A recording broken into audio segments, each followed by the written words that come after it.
할렐루야, 할렐루야.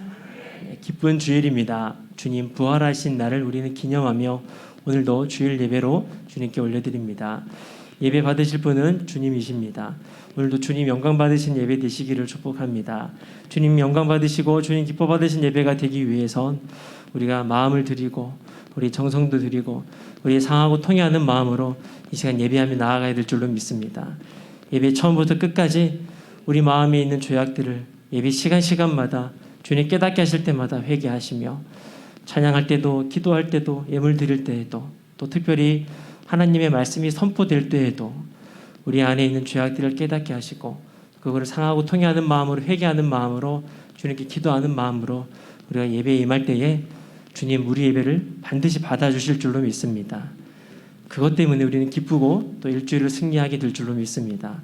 주님 받으시는 예배에 집중하시길 축복합니다. 오늘 예배가 주님 받으시는 예배인가 받지 않으시는 예배인가 주님 정말로 좋아하시는 예배인가 아니면 형식적인 예배인가 우리 마음을 다시 한 번 더 점검하며 예배 드리시며 또 말씀 가운데 또 집중해 주시기를 간절히 축복합니다. 오늘 설교 제목은 다시 오실 왕이라는 제목으로 함께 같이 말씀을 나눌 터인데요. 담임 목사님께서 코로나 확진이 되셔서 지금 격리 중에 계십니다. 꼭 기도해 주시고 목사님 회복되셔서 아마도 수요일쯤에는 목사님을 뵐 수 있을 것 같습니다. 그때까지는 꼭 기도해 주셔서 우리 목사님 건강하게 다시 뵙고 또 함께 같이 주님의 사명 감당할 수 있는 교회 되도록 기도해 주시면 감사하겠고 오늘은 제가 1부, 2부 말씀을 전하고 3부, 4부에는 우리 원로 목사님, 김신강 원로 목사님 모셔서 또 말씀을 전해 주십니다. 계속해서 다음 있을 예배를 위해서도 기도해 주시면 감사하겠습니다. 다시 오실 왕이라는 제목으로 함께 말씀을 나눌 때인데 오늘 예수님께서는 이 문화 비유를 은화, 열, 문화 비유라고 하죠. 은, 열, 문화 비유라고 합니다. 왜 이 비유를 예수님께서 설명을 하고 있을까요? 예수님께서 많은 비유들을 설명하실 때에 비유의 목적이 있습니다. 마찬가지로 오늘 이 열문화 비유는 주님께서 목적이 있다는 거죠. 어떤 배경 때문에 무엇을 가르치기 위해서 이 열문화 비유를 설명하고 계시냐라는 겁니다. 그 배경이 된 구절이 11절 말씀인데 11절 말씀 다 함께 읽어보겠습니다. 그들이 이 말씀을 듣고 있을 때에 비유를 더하여 말씀하시니 이는 자기가 예루살렘에 가까이 오셨고 그들은 하나님의 나라가 당장에 나타날 줄로 생각함이더라.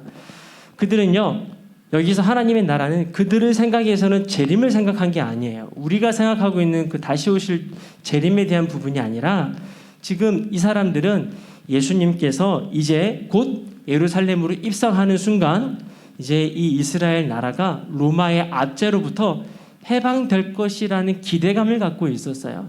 정치적인 나라인 거죠. 정치적인 나라. 예루살렘을 예수님께서 점령하고 정치적으로 장악하고 이스라엘을 해방시키는 그런 해방 운동을 할 것이라고 기대했던 것이죠. 그래서 예수님이 예루살렘 가까이 오시니까 이제 입성하게 되면 이제 해방되고 독립될 거라는 기대감에 이제 하나님 나라가 이제 임하는 건가요?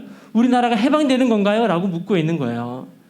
당장에 그 하나님의 나라가 정치적인 하나님의 나라가 나타날 줄로 생각했던 거죠.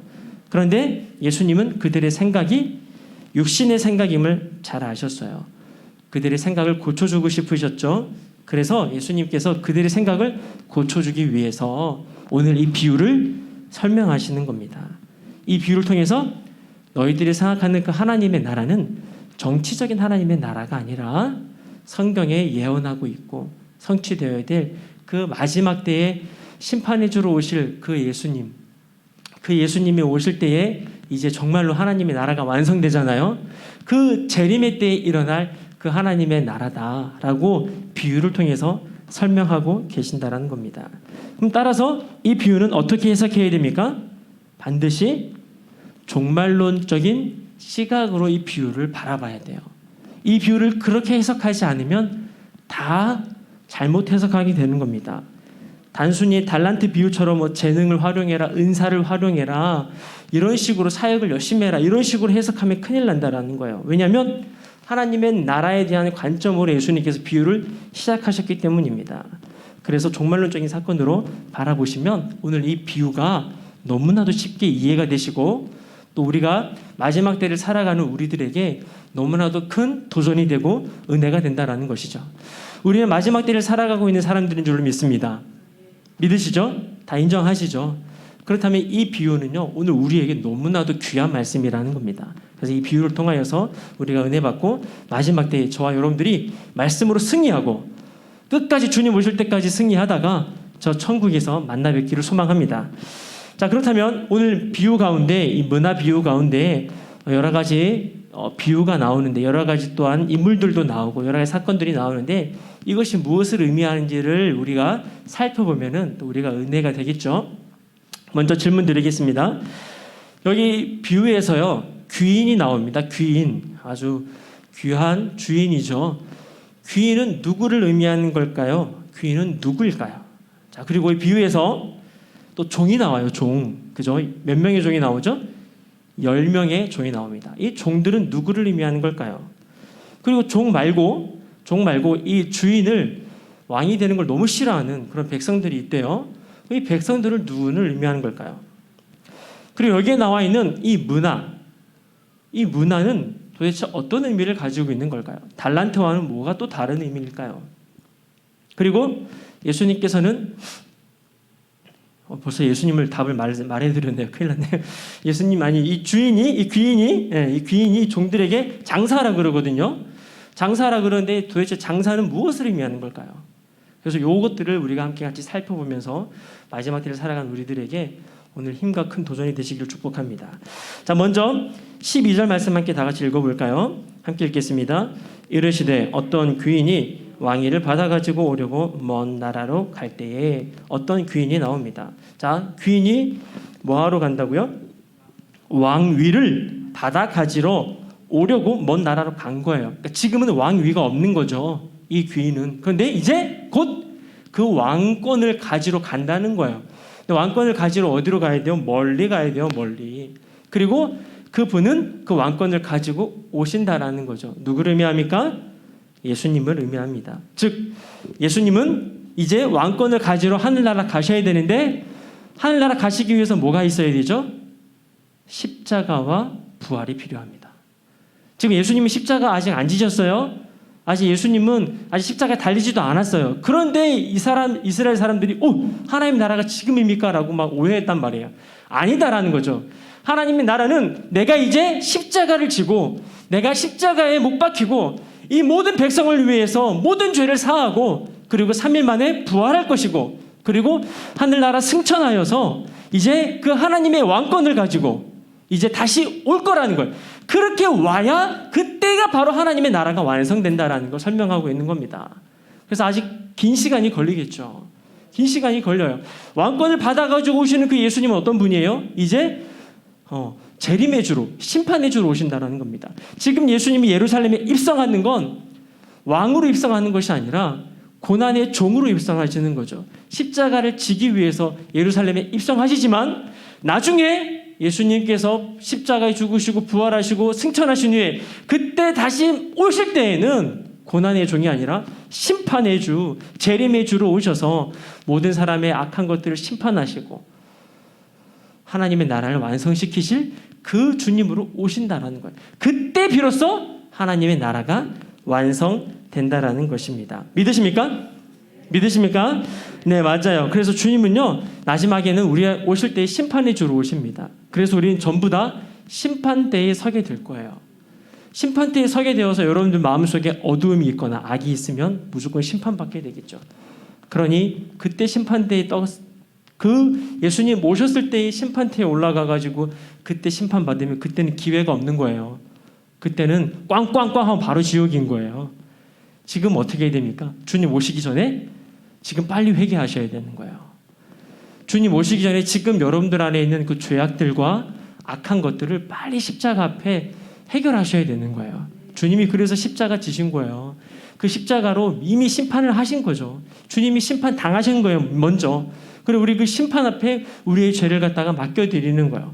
그래서 지금 여러분들이 지금 살아있을 때에 빨리 여러분들 안에 있는 죄를 심판받으셔야 돼요. 십자가 앞에. 그럼 주님께서 여러분들의 죄를 다 제거하시고 마지막 때 주님 오셨을 때 여러분들을 주님 나라로 데려가세요. 근데 끝까지 악한 마음으로 그리고 고집된 마음으로 회개하지 않으면 여러분들 심판대에 서게 될 것이고 지옥 가게 될 겁니다. 지금 시간을 주셨을 때, 기회를 주셨을 때 우리는 회개해야 합니다. 지금이 기회입니다. 그래서 은혜의 때인 거죠. 은혜의 때. 그리고 먼 나라로 갔다라는 것은 이제 왕위를 받고 오시는데 상당한 시간이 걸릴 거라는 거죠. 사람들의 생각처럼 당장이 아니라는 거예요. 이제 예수님께서 성취해야 될 여러 가지 예언들이 있는데 십자가, 그리고 부활, 그리고 승천, 그리고 또 있습니다. 마지막 때가 되면 뭐가 있어요? 여러 가지 적 그리스도, 많이 들어보셨죠? 적 그리스도의 등장도 있을 것이고, 재난이 있을 것이고, 환란이 있을 것이고, 기근이 있을 것이고, 전염병이 있을 것이고, 전쟁이 있을 것이고, 이런 것들이 이제 다 성취가 되면 그때 주님이 오신다는 거죠. 어떻습니까? 지금 우리의 삶은 어떻습니까? 여러분들 뉴스를 보시면 어떻습니까? 재난, 전쟁, 자연재해, 산불, 막 정말 마지막 때가 점점 가까워오고 있다는 겁니다. 적어도 작년보다 2022년도는 마지막 때에 더 가까운 연도입니다. 가면 갈수록 우리는 더 주님 오실 날이 얼마 남지 않은 삶을 살아가고 있는 사람들입니다. 어떻게 해야 되겠습니까? 정신 똑바로 차리고 두렵고 떨림으로 구원의 완성을 이루실 주님을 기대하면서 성결하게 거룩하게 살아가야 되지 않겠습니까? 그래서 우리는 주님 오실 때까지 어떻게 살아가야 하는지를 오늘 예수님께서 이 비유를 통해서 우리들에게 설명하고 싶으신 거죠. 그래서 이 비유를 통해서 함과 같이 우리가 어떻게 살아가야 되는가 한번 잘 보겠습니다. 그거에 대해서 13절에 잘 설명하고 있네요. 13절 말씀 다 함께 읽어보겠습니다. 그 종 열을 불러 은화 열 문화를 주며 이르되 내가 돌아올 때까지 장사하라 하니라. 누구를 부르십니까?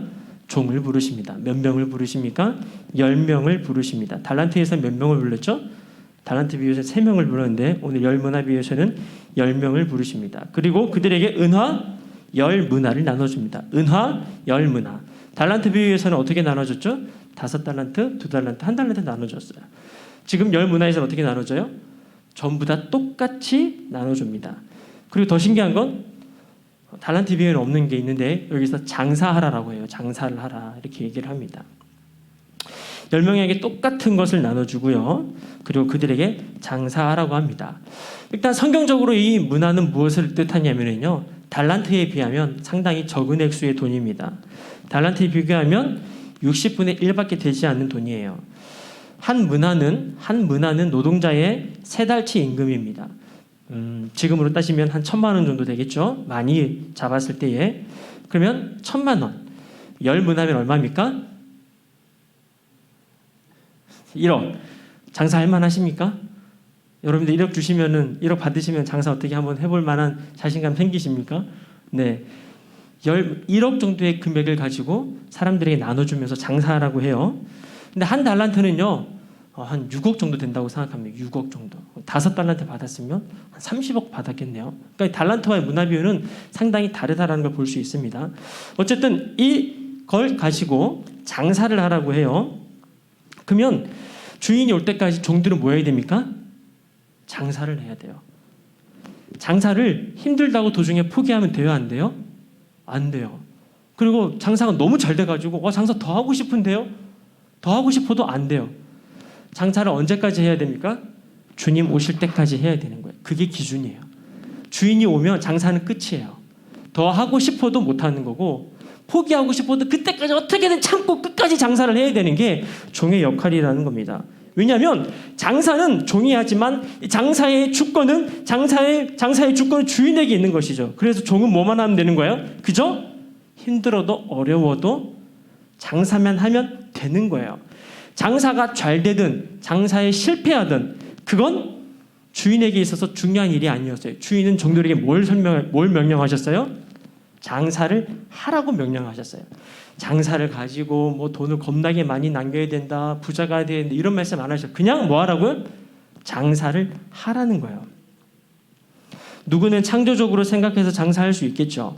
누구는 조금 부족해서 조금 남기지만 어쨌든 최선을 다해 장사할 수 있겠죠. 자기가 할 수 있는 만큼 최선을 다해서 노력하면서 장사하면 되는 거예요. 그게 종의 역할이에요. 장사해야 돼요. 뭐든 장사를 해야 된다고요. 적게 넘기든 많이 남기든 해야 돼요. 안 하면 안 되는 거예요. 종은 주인이 명령한 대로 반드시 순종해야 됩니다. 그렇다면 종은 누구를 의미하는 걸까요? 종은 성경적으로 따지면 지금 예수님의 제자를 의미하는 거죠. 예수님의 제자를 의미하는 거고, 그 주인이 왕됨을 원치 않는 백성들은 그 이스라엘 백성들을 얘기하고 있는 겁니다. 자, 그렇다면 종은요, 기본적으로 종은요, 주인이 시장에 가가지고 돈을 주고 값을 사와요. 종은 그래요. 그렇다면 우리는 예수님의 피값 주고 사신 주님의 자녀들 아닙니까? 여러분들이 적어도 예수님의 피값으로, 예수님의 보혈로 구원받았다면 여러분들은 예수님의 종입니다. 예수님의 피값으로 여러분들을 사셨기 때문인 거죠. 그럼 우리 누구 말을 들어야 됩니까? 반드시 주님의 말을 들어야 됩니다. 왜요? 종이니까요. 사람의 말을 들으면 돼요? 안 돼요? 안 돼요. 누구 말을 들어야 돼요? 예수님의 말을 들어야 돼요. 그게 예수님의 종인 것이죠. 그래서 우리는 주님 말씀하신 거에만 순종하면 돼요. 주님께서 우리에게 장사를 하라고 하셨어요. 주인이 종들에게 장사를 해라 라고 하셨어요. 예수님이 우리에게 뭘 말씀하실까요? 우리들에게도 똑같이 비유를 통하여서 너희들도 장사하라고 말씀하시겠죠. 우리에게 있어서 장사는 뭘까요? 이 장사에게 장사를 하라고 하는데, 이 장사라는 단어에 집중하기보다는 장사를 명령하신 그 명령에 집중하셔야 되는 거예요. 주인이 뭐 하라고 명령하셨어요? 장사하라고 명령하셨어요. 장사는 주인의 명령이에요. 다시 말하면 그 장사를 하라고 명령하신 그 명령에 집중해야 된다는 것입니다.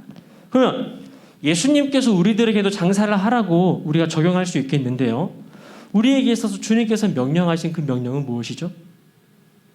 예수님께서 이 땅에서 성경 가운데 내가 너희들에게 진짜 중요한 명령 하나 할게. 이거 반드시 해야 된다. 이거 하고 이거 순종해야 주님 나라에 갈 수 있다. 하늘 나라에 갈 수 있다. 라고 말씀하셨어요. 이게 뭘까요? 요한복음 13장 34절입니다. 제가 읽어드릴까요? 새 계명을 주노니, 새 명령을 주노니 서로 사랑하라. 내가 너희를 사랑한 것 같이 너희도 사랑하라. 주님께서 우리에게 장사하라고 명령하신 명령은 사랑이었어요.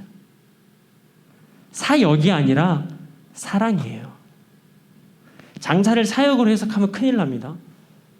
사역 열심히 해라. 이거 큰일 나요. 왜냐하면 장사하라고 하신 걸 사랑으로 해석해야 되는 게 왜 그러냐면 열 문화를 똑같이 줬기 때문이에요. 즉 예수님의 십자가와 부활은 모든 인류에게 똑같은 거예요. 다 똑같이 주신 구원의 은혜란 말입니다. 근데 그것을 내가 어떻게 받아들이냐에 따라서 그건 다르겠죠. 그리고 내가 그 사랑을 어떻게 실천하냐에 따라서 그건 다르겠죠. 하지만 중요한 건 구원의 은혜는 다 똑같다라는 거예요. 10명 종에게 다 똑같이 주신 은혜라고요. 그걸 그렇게 해석하려면 사랑이에요. 우리 인류 모든 사람들에게 이 사랑을 주신 사랑은 다 똑같아요. 그리고 그 사랑을 주셨고 뭐라고 말씀하세요? 그 사랑 가지고 장사하라는 거예요. 다시 얘기하면 그 사랑을 이제 실천하라는 거예요. 그게 장사의 의미입니다. 여러분 사랑 받으셨나요? 아멘. 여러분은 주님의 사랑을, 하나님의 사랑을 받으신 분들이잖아요. 그 사랑 받으셨으면 뭐 해야 됩니까? 그걸 이제 장사하셔야 되는 거예요. 그걸 실천하셔야 되는 거예요. 이게 주님의 새 계명이고 새로운 명령이라는 겁니다. 그래서 요한복음 13장 35절에 너희가 서로 사랑하면 이로써 모든 사람이 너희가 내 제자인 줄 알리라. 사랑해야 제자인 줄 안다라는 거예요. 즉 장사는 뭘 의미하는 거예요? 주님의 계명을 의미하는 거예요. 계명은 뭐였어요? 사랑이었어요. 따라서 장사는 사랑을 의미하는 겁니다. 그래서 어느 때나 하나님을 본 사람이 없으되 만일 우리가 서로 사랑하면, 하나님을 본 사람이 없대요. 근데 만일 우리가 서로 사랑하면 하나님이 우리 안에 거하시고 그의 사랑이 우리 안에 온전히 이루어지느니라. 하나님을 본 사람은 아무도 없어요. 근데 우리가 서로 사랑하면 그 사랑의 공동체 안에 가운데 하나님이 거하시겠다라는 겁니다. 근데 우리가 사랑하지 않으면 그 공동체 안에 하나님이 거하실 수가 없다라는 거죠. 사랑을 해야 하나님이 거하시고 하나님이 거하시는 그 공동체를 통하여서 많은 사람들이 하나님을 본다는 겁니다. 사랑하지 않으면 그 공동체에 하나님은 안 계실 거고 그 공동체를 통해서 하나님을 볼 수가 없다라는 겁니다. 그래서 우리 교회는 다른 그런 커뮤니티와 다른 단체와는 다른 거예요. 학교와도 다르고 병원과도 다르고 다 달라요. 다른 사회복지와 여러 가지 좋은 일들 많이 할 수 있겠지만 사실 우리 교회는 하나님을 드러내는 장소가 되어야 될 줄로 믿어요. 근데 우리 안에 사랑이 없으면 절대로 하나님이 이곳 가운데 계시지 않는다라는 겁니다. 왜? 주님 명령하신 게 사랑이었으니까요. 장사를 하는 것이 중요합니다. 성과를 보기 위해 장사하는 게 아닙니다. 주님의 명령하에 순종하는지 안 하는지를 주인은 보겠다는 겁니다. 내 명령에 순종하는지 안 하는지를 주인은 보겠다는 거예요. 내 명령에 순종한 종은 나와 함께 10골을 다스리고 왕노릇 하게 되겠지만 내 명령에 불순종한 자는 지옥에 가게 되겠죠. 주인이 돌아왔을 때에 순종한 자들은 주인과 함께 천국에서 왕노릇 할 것이고 불순종한 자들은 지옥 형벌을 받을 게 뻔합니다.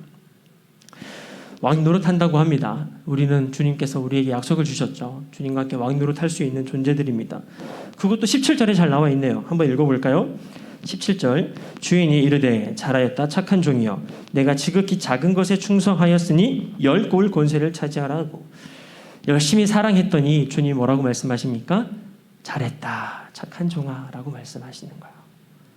그리고 너는 사랑을 했으니까 합당하다는 거예요. 나와 함께 천국에서 영원히 왕노릇 하기가 합당하다는 거예요. 왜? 사랑했으니까요. 여러분 사랑 쉽습니까? 어렵습니까? 어렵습니다. 그런데 그거 아십니까? 어려워도 순종해야 되는 게 사랑이라는 거예요. 사랑은 선택이 아니라 명령이었어요. 계명이라고요. 계명. 반드시 해야 되는 거예요. 내가 선택하는 내가 할 수 있을 때만 하고 하지 않을 때는 안 하고 이런 게 아니라는 거예요. 무조건 해야 된다는 겁니다. 힘들고 어려워도 사랑은 해야 됩니다. 종의 자존심이 중요하지 않습니다. 종이 자존심 상하는 일이 있어도 그 자존심보다 중요한 게 주인의 명령이에요. 그래서 자존심 상해가면서 장사를 해야 돼요. 주인은 무조건 해야 됩니다. 여러분 우리 교회에서 장사하시는 그리고 사업을 이끌어 가시는 분들 많잖아요. 그리고 직장에서 일하다 보면 별의별 사람 다 만나지 않습니까? 자존심 상해하는 일들 많지 않습니까? 그런데도 불구하고 하시잖아요. 그것처럼 종은요 주인의 명령에 무조건 순종하면서 해야 돼요. 자존심 상해가는 일이 있어도 해야 됩니다. 마찬가지입니다. 주님 우리에게 명령하신 건 사랑이에요. 내 자존심이 중요한 게 아니라 사랑은 무조건 해야 되는 거예요. 나를 힘들게 하는 사람도 무조건 사랑해야 되는 거예요. 나를 어렵게 하는 사람도 무조건 사랑해내야 되는 거예요. 힘들고 어려워요. 사실이에요. 하지만 해야 돼요. 열 문화를 남기지 못해도 해야 되는 거예요. 조금이라도 사랑의 실천을 해야 되는 거예요. 하지 않으면 무조건 지옥이라는 겁니다. 내게 주신 사랑이 있는데 내가 구원받았는데 하나님의 놀라운 구원의 사랑을 내가 가지고 있는데 이걸 수건에 감싸두고 가만히 있으면 무조건 지옥 간다는 겁니다. 수건에 감싸지 않고 내게 주신 사랑을 조금씩 실천할 때에 주님은 우리에게 오셔가지고 마지막 때에 잘했다. 얼마나 힘들었냐. 진짜 쉬운 게 아닌데 그래도 너가 실천했으니까 잘했다. 착한 종아. 너가 나와 함께 같이 천국에서 영원토록 왕노릇 하셨구나 라고 주님이 말씀해 주시는 거예요. 사랑하지 않는 자들은 무조건 죽임을 당하겠죠. 오늘 말씀처럼 말입니다. 그래서 주님이 분명히 사랑하라고 하셨습니다. 원수도 사랑하라고. 이것을 순종하지 않고 불순종하여 하나님의 형상들을 저주하고 비난하고 판단하고 다투고 미워하면 분명 그 종의 결말은 지옥일 게 뻔합니다. 정말 주인을 사랑하는 자는 사랑할 거예요. 주인을 사랑하지 않는 자는 사랑을 하지 않을 거예요. 주인을 사랑하는 자는 주님의 말씀에 그대로 순종하겠죠. 주인을 사랑하지 않는 자는 자기 멋대로 행동하겠죠. 그래서 주인의 명령을 자기 마음대로 해석합니다. 주인이 명령에 자기가 알아서 행동합니다. 주인이 장사하라고 한 말에 집중해서 장사를 해야 되는데 장사하려 하지 않고 주인은 나쁜 사람이고 엄한 사람이니까 만약에 내가 장사해서 이거 손해보면 분명히 나 감옥 가게 될 거야. 무서워가지고 아무것도 하지 않은 한 사람의 악한 종이 나오죠. 그 악한 종이 뭐라고 얘기하죠? 21절 한번 말씀 읽어볼까요? 함께 읽겠습니다. 이는 당신이 엄한 사람인 것을 내가 무서워함이라. 당신은 두지 않은 것을 취하고 심지 않은 것을 거두나이다. 두지 않는 것을 취한다. 무슨 말일까요? 두지 않는 것을 취한다라는 거는요, 그 당시 고대 근동 문화 사회 가운데 고리 대금업자들을 가리키는 말이에요. 즉 노력 없는 대가를 요구하고 투자 이상의 것을 얻으려고 하는 그 착취자를 묘사할 때 쓰는 말이 이 말이었다라는 거예요. 그러면 이 악한 종은 자기의 주인을 향해서 뭐라고 얘기하는 거예요? 당신은 고리 대금업자고 당신은 착취자니까 나는 그래 장사 안 할 거야 라고 말하고 있는 거예요. 오해해도 한참 오해하고 있는 거죠. 자, 그리고 심지 않은 것을 거둔다라는 뜻은 뭘까요? 이게 뭐냐면요, 그 당시 농경 문화를 배경으로 하고 있는데 세금을 착취하고 농민들의 피를 빨아먹는 악질적인 지주계급을 묘사할 때 쓰는 말이라고 해요. 즉, 이 악한 종은 자기의 주인을 향해서 뭐라고 얘기하는 거예요? 당신은 악질적인 지주다라는 거예요. 우리 종들의 노동을 다 뺏어먹는 그런 나쁜 지주라는 거예요. 그래서 나는 장사 안 할 거다. 이렇게 데모하는 거예요. 데모 지금. 열심히 장사해봤자 어차피 주인이 다 뺏어갈 거니까 내가 굳이 고생할 필요 있냐라는 겁니다. 그래서 장사를 안 하고 그 돈을 수건에 싸서 고이 묻어둔 거죠. 이 종은요, 종이 아니에요. 청지기는요, 주인의 말에 순종하는 것이 청지기의 사명이에요. 이 종은요, 청지기의 사명을 감당하지 않았어요. 아주 간사한 종이에요. 열심히 일하지도 않았고 주인의 눈치만 보면서 자신의 이득만 챙기고 절대로 손해보지 않으려는 얄팍한 종이에요. 그래서 이 종을 향하여서 주인이 뭐라고 얘기합니까? 22절 말씀 읽어볼까요? 다 함께 읽겠습니다. 주인이 이르되 악한 종아, 내가 내 말로 너를 심판하노니 너는 내가 두지 않는 것을 취하고 심지 않는 것을 거두는 엄한 사람인 줄로 알았느냐라고 얘기해요. 악한 종아라고 해요. 악한 종아, 너는 악하다라는 거예요. 다른 종들은 착한 종이라고 그랬어요. 잘했다, 착한 종아라고 칭찬해 주셨지만 이 종을 향해서는 악한 종이라고 얘기하는 거예요. 여러분, 악한 종이요, 헬라어 원문으로 가면은요, 죄에 오염되었다는 뜻이에요. 그래서 영적인 중태에 빠진 상황을, 영적인 중환자실에 있는 사람들을 의미하는 겁니다. 영적으로 완전히 무너진 상태를 의미하는 거죠. 악한 종이 왜 이렇게 됐죠? 악한 종이 왜 이렇게 됐습니까? 이건 바로 주인을 향하여서 잘못된 오해를 하고 있어서 그래요. 즉 주인의 성품을 알지 못해서 그래요. 당신은 엄한 사람이라고, 주인의 성품을 엄한 사람이라고 평가한 거예요. 마찬가지입니다. 우리들도요, 이 땅을 살아가는데요, 우리가 하나님의 성품을 알지 못하면 우리도 악한 종이 될 수 있어요. 우리도요, 예수님의 성품을 알지 못하면 우리도 악한 종이 될 수 있습니다. 그래서 우리가요, 성경 읽을 때마다 반드시 물어야 될 질문이 있어요. 여러분 큐티 하시죠? 오늘 꼭 큐티 꼭 지원 구독하셨으면 좋겠는데, 큐티 하실 때마다 성경을 읽을 때마다 꼭 질문해야 될 질문이 있어요. 그게 뭐냐면 하나님은 누구이신가? 하나님은 어떤 분이신가? 예수님은 어떤 성품을 갖고 계신가를 꼭 물어야 돼요. 그래서 성경을 통해서 하나님의 성품과 예수님의 성품을 발견해야 돼요. 그리고 우리는 그것을 닮아가는 자들이 되어야 됩니다. 그러지 않으면 우리도 악한 종처럼 변질될 수 있다는 겁니다. 우리도 변질될 수 있어요. 악한 종은요, 주님을 안 기다려요. 주님 오기를 싫어합니다. 더 편하게 살고 싶어하고, 장사하면 힘들죠. 사람들 상대해야 되죠. 얼마나 고단한 일입니까, 장사가. 그냥 가만히 쉬는 게 얼마나 좋아요. 편하잖아요.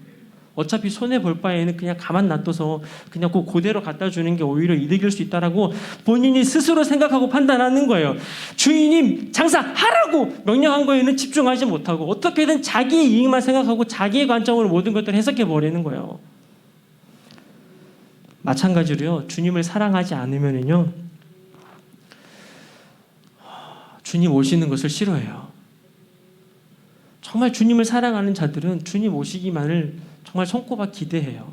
근데 내 안에 성령으로 거듭나지 아니하고 종교인으로 살아가고 종교의 형식적인 예배를 드리고 그냥 종교적으로만 그냥 교회 와서 예배 드리고 돌아가는 자들은 이 재림에 대한 복음을 들으면, 재림에 대한 메시지를 들으면 너무 싫어해요. 그럴 수밖에 없어요. 그 안에 주님이 안 계시니까, 성령이 안 계시니까. 그런데 정말 성령으로 거듭나고 정말 구원받은 사람들은요, 그 사랑하는 주님이, 나를 구원하신 주님이 곧 오신다라는 그 말이 너무나 기쁜 소식이 되는 거예요. 너무나도 행복한 거예요. 그래서 그날을 기다리는 거죠. 사랑하는 사람이 멀리 갔는데 빨리 오기를 기다리는 거죠. 내 남편이 멀리 갔는데 빨리 오기를 기다리는 아내처럼 그렇게 손꼽아 기다리는 그것이 진짜 우리들의 신앙인 거죠. 여러분들 주님 오시기를 소망하십니까? 그럼 우리 어떻게 살아야 됩니까? 장사하셔야 됩니다. 오해하지 마십시오. 장사를 어떻게 해석하셔야 된다고요? 사랑으로 해석하셔야 됩니다. 주님 오실 때까지 뭐 해야 됩니까? 사랑하셔야 됩니다. 이 땅에서 잘 먹고 잘 사는 거에 집중하지 마시고 사랑하시길 축복합니다. 복 받는 거, 형통하는 거, 성공하는 거 집중하지 마시고 사랑하는 거에 집중하시길 축복합니다. 주님을 사랑하는 성도들은 최선을 다해 순종합니다. 맡겨진 자리에서 충성을 다하며 사랑하며 결단하며 살아갑니다. 가정에서 자녀들을 사랑해야 됩니다. 가정에서 부모와 가족들을 사랑해야 합니다. 직장에서 하나님을 생각하며 하나님의 사랑으로 섬겨야 합니다. 학교에서 주어진 시간에 최선을 다하며 사랑으로 공부해야 됩니다. 교회에서 하나님을 사랑하고 성도를 사랑해야 합니다. 나를 힘들게 하는 사람, 나를 어렵게 하는 사람, 나에게 상처 주는 사람, 그것이 중요한 게 아니라 우리는 무조건 사랑해야 합니다. 원수를 사랑하고 원수를 용서해야 됩니다. 왜냐고요? 그것이 주님께서 우리에게 명령하신 명령이었기 때문이에요. 이 명령 순종하지 않는 자는 무조건 지옥입니다. 하지만 힘들지만 어렵지만 조금이라도 내가 순종하면서 사랑할 때에 주님은 오셔서 반드시 우리를 잘했다, 착하고 충성된 종이라고 칭찬해 주실 줄로 믿습니다. 주님을 사랑해야 됩니다. 그리고 이웃을 사랑해야 합니다. 이것이 주님께서 우리에게 명령하신 명령인 줄로 믿습니다. 사랑하지 않으면 악한 종처럼 지옥 가게 되겠는데요. 마지막으로 여러분들에게 한 번 더 그 악한 종뿐만 아니라 또 지옥에 가게 되는 또 다른 부류의 사람을 소개하려고 하는데 14절 말씀입니다. 함께 읽겠습니다. 그런데 그 백성이 그를 미워하여 사자를 뒤로 보내어 이르되 우리는 이 사람이 우리의 왕됨을 원하지 아니하나이다 하였더라. 이 백성이 나오죠. 자, 그 다음에 27절로 가볼까요? 27절 말씀 다 함께 읽겠습니다. 그리고 내가 왕됨을 원하지 아니하던 저 원수들을 이리로 끌어다가 내 앞에서 죽이라 하였느니라. 자, 이 백성들이 죽임 당했어요. 지옥 갔다는 뜻이죠. 이 백성들이 왜 이렇게 죽임을 당했죠? 무엇 때문에요? 내가 왕됨을 원하지 아니하였기 때문이에요.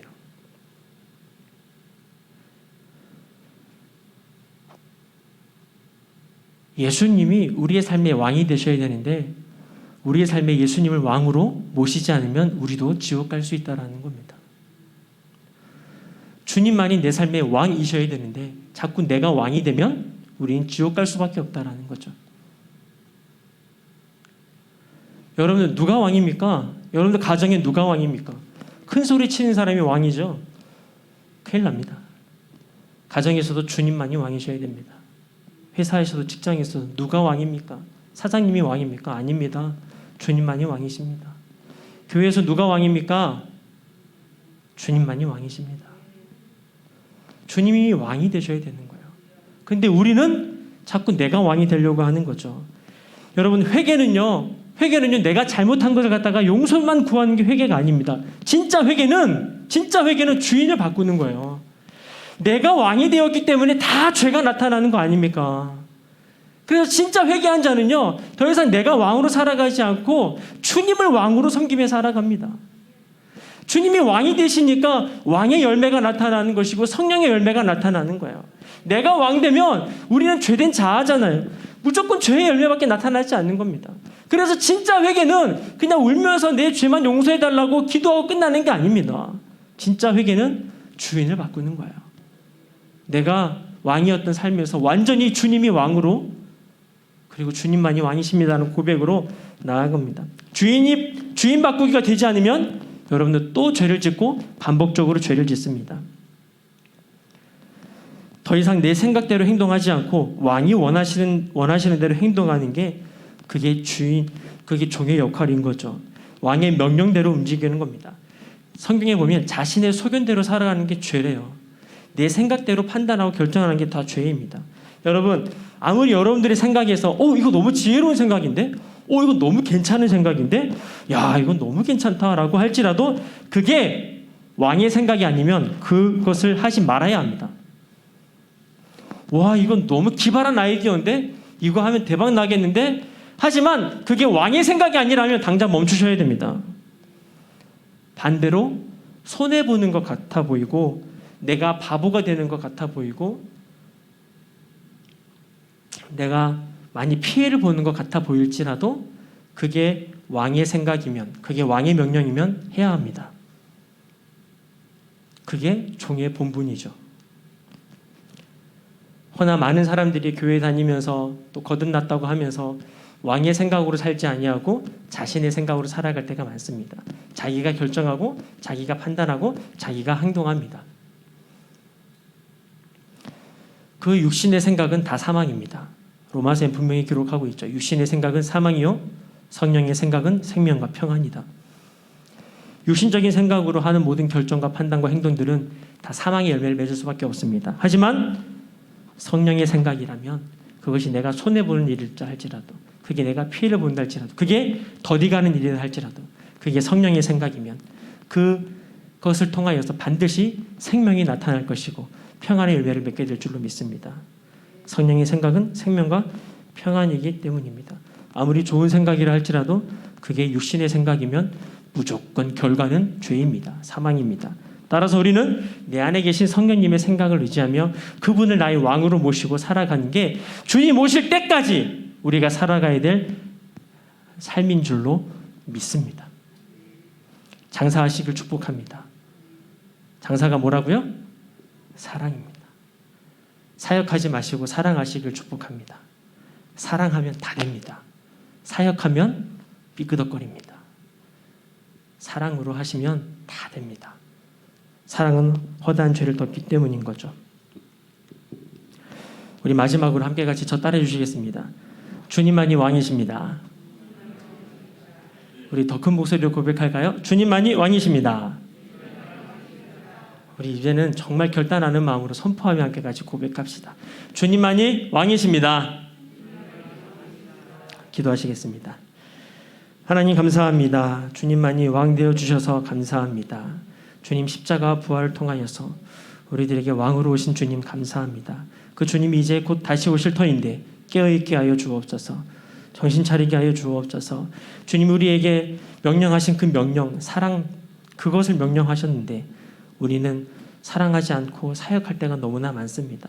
사역하다가 다른 사람들과 싸우고 다툼이 일어나고 문제가 일어나기도 하지만 주님 사랑으로 일할 때에 하나님의 놀라운 열매가 맺혀날 줄로 믿습니다. 사랑이 빠진 사역은 아무것도 아니라고 말씀하셨습니다. 몸을 내어 불사르게 내어줄지라도 사랑이 없으면 아무것도 아니라고 말씀하셨습니다. 사랑이 먼저이오니 우리 가운데 사랑을 순종하게 하여 주시고 사랑을 우리가 장사하게 하여 주시고 사랑을 실천하게 하여 주옵소서. 늘 주님만이 왕이십니다라는 고백으로 우리의 삶을 주님께 내어드리는 우리가 되게 하여 주시고 더 이상 내가 왕이 되어 죄의 열매를 맺는 것이 아니라 주님이 왕이 되어 하나님의 열매, 하나님의 나라의 열매를 맺어가는 우리 에덴의 모든 소년이 될 수 있도록 축복하여 주옵소서. 감사하며 예수님의 이름으로 기도드립니다. 아멘.